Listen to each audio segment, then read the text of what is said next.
The spirits told the medicine man what plants to prepare into a tea for Wabanokwe's illness, and he was told that the woman needed to have a sacred healing dress.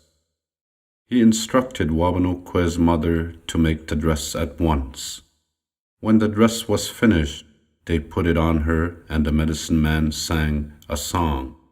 As he was singing this song, Wabanokwe was held up by the ladies, and then as the song went on, she was able to dance on her own.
He drained up our blood, leave our fathers' bones behind. So long the grass has grown, or as long as the water has flowed, voices of our people first sounded here. Hopes of freedom are now all gone, as we walk on toward the setting sun.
Good dancing, boys. Stay out there, stay out there.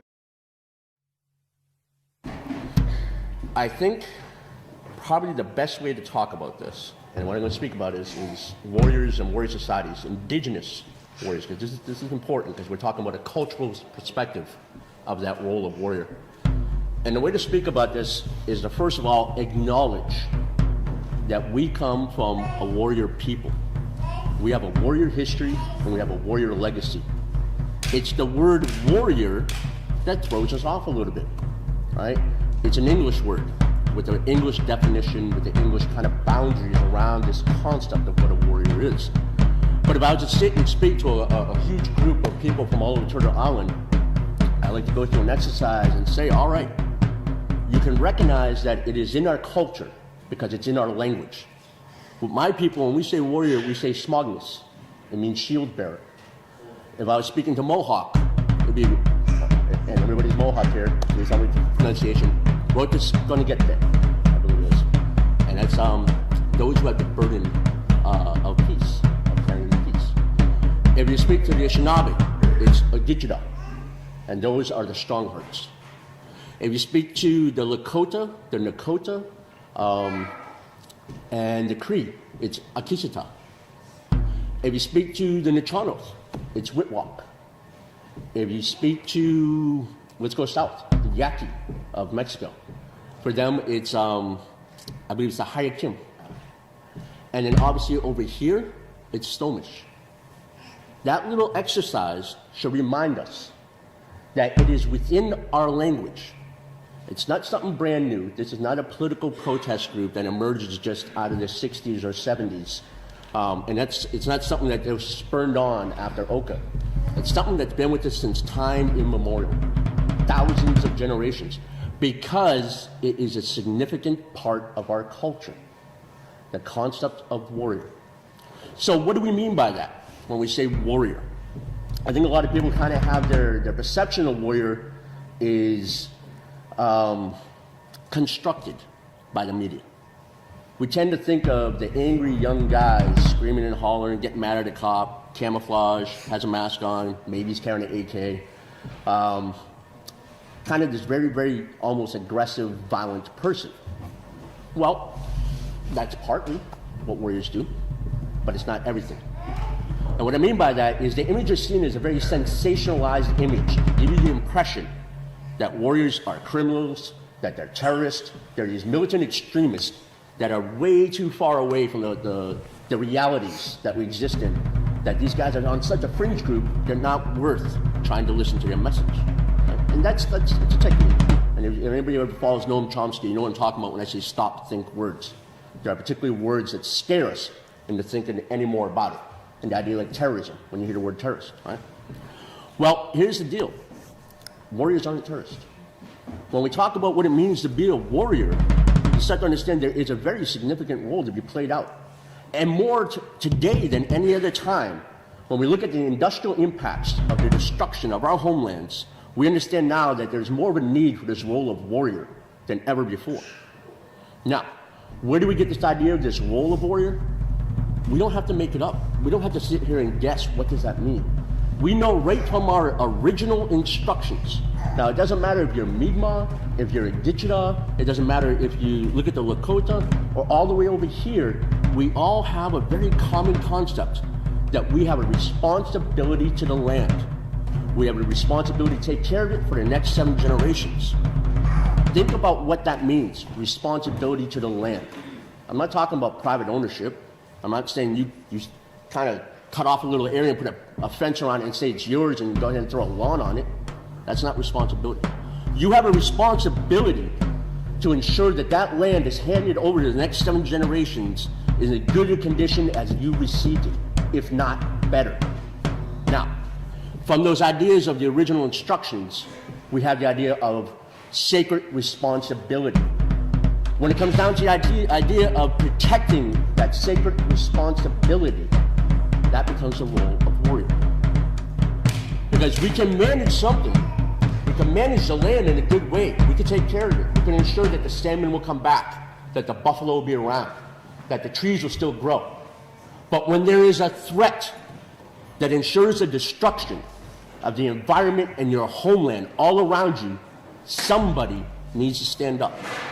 Somebody needs to be willing to put their life and liberty on the line to fulfill that sacred responsibility. And that's what I mean when I talk about warriors. It's those who are willing to stand up and fulfill their sacred responsibilities to that land in the next 7 generations. If there was no threat to your homeland, if there was no threat to your parcel of Mother Earth, there'd be no reason for a warrior. The warrior would be able to relax a little bit and do his other side of the job, which is taking care of people. Right? That's social responsibility. But we live in an age right now where that threat is larger and more powerful than any time in history. So that need for the warrior has to come forth from our people. We need to be reminded of who we are and the roles we're supposed to fulfill. Residential school was a great forgetting. That's the point in time when warrior teachings were denied to us. You can't imagine a young 6-year-old kid being brought into residential school and getting warrior teachings from a priest or a nun. No, they were suppressed on purpose. It is that point in time where we could say we've been disconnected from our role of warrior. We've been separated from that social and spiritual responsibility to take care of the land, to take care of the next 7 generations in a good way. We have to revive that. We have to bring that back. And we have to talk about those roles that will touch on the sensitive issues, that will sometimes see people dress up in camouflage and be willing to do what needs to be done. We have 500 years of history of learning that we're not going to go to court and win a battle to suddenly recognize that colonialism has no power over our land. Colonial courts will not eradicate their own power. We have learned that the political system is designed to colonize us. It's designed to take away the very land that we're supposed to protect. It's designed for them to turn it into profit as a way of taking it away from us. We can't forget our roles, regardless of how tough that fight might look. So when we talk about warrior, that's the person we're speaking about. That person who remembers, has an ancestral memory somewhere deep in their spirit, awakening that warrior spirit that's been suppressed for ages, for a lifetime, with colonial teachings of assimilation. That warrior spirit has been pushed down to be a tiny fading light, barely able to come out. But once in a while, I mean, I don't even know what it is, once in 1,000 people amongst our people, somehow find a way of rekindling that fire of that warrior spirit. And they start to remember who they are and what their role is. And that's what we're talking about when we say warrior. We're talking about those who will confront a colonial empire and protect their land because they have a role that is thousands of generations old. And they know they have to uphold it for the sake of the next 7 generations.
There's your woman song. Yeah,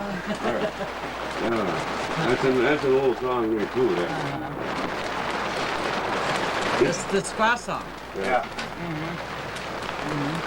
That should get you moving. Well, I want to get you moving too. We can still. I don't like dancing in soggy noise. It's kind of hard to lift your feet up, you know. Oh, yeah? Boop, glue down. Well, Of course, you shouldn't be touching the ground when you're dancing, so you gotta touch somewhere.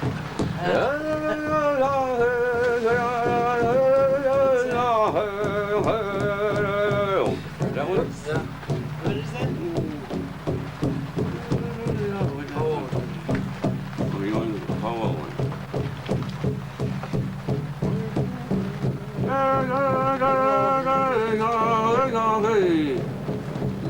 That peppy one? That's a song they sing after a good powwow song. It's peppy, you know, gives it. Supposed to shake that off. Oh. Go ahead. I forgot it. I was gonna say that every time, man.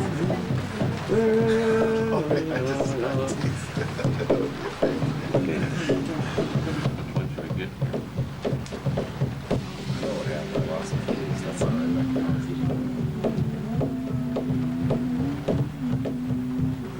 So many. Well, you must have wanted to sing one all day.